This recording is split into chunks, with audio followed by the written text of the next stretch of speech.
Hi friends, welcome to Radhika Kiran family vlogs. Bhogi పండుగ మనకి 14వ తేదీ జనవరి బుధవారం రోజు జరుపుకుంటామన్నమాట. ఇది ఇంట్లో మనము పొద్దున పూజ చేసుకొని దేవుడి దగ్గర భోగి పండ్లను సమర్పించి దేవుడికి నైవేద్యం సమర్పించి మన ఇంట్లో చిన్ని కృష్ణుడు ఉంటే చిన్ని కృష్ణుడికి భోగి పండ్లు పోసిన తర్వాత ఆ పండ్లని ఆ రోజు సాయంత్రము ఇంట్లో పిల్లలకి పోయాలన్నమాట. ఏ సమయంలో పోయాలంటే సూర్యాస్తమయ్యే ముందు, అంటే సన్సెట్ బిఫోర్ 5:30 లోపట భోగి పండ్లని పిల్లలకి పోయాలి. సాధారణంగా 5 ఏళ్లలోపు పిల్లలకి భోగి పండ్లు పోస్తారు. కొన్ని చోట్ల 12 సంవత్సరాల వరకు కూడా పోస్తారు. భోగి పండ్లు పోసాక కొంచెం సేపు పిల్లల్ని భోగి పండ్లతో ఆడుకోనివ్వాలి.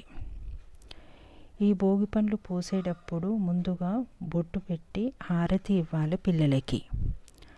మొదట తల్లి భోగి పండ్లని పిల్లలకి పోయాలి. 3 సార్లు తిప్పి దిష్టి తీయాలి ఆ పండ్లతో.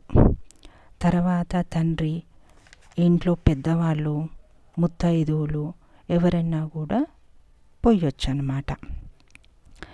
భోగి పండ్లను పోసిన తర్వాత ఆ భోగి పండ్లను ఎక్కడంటే అక్కడ పడేయవద్దు.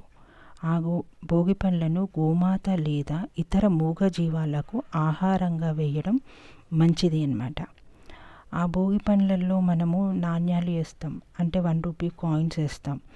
ఆ 1 రూపీ కాయిన్స్ అనేది మనము దేవుడి హుండీలో కానీ, లేకపోతే ఎవరన్నా లేనివారు వస్తారు కదా ఇంటికి ముందుకి, వాళ్ళకన్నా ఇవ్వాలన్నమాట.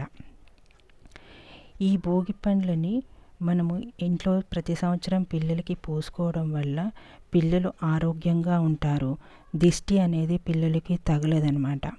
చాలా మంచిగా ఆరోగ్యంగా పిల్లలు ఉంటారు.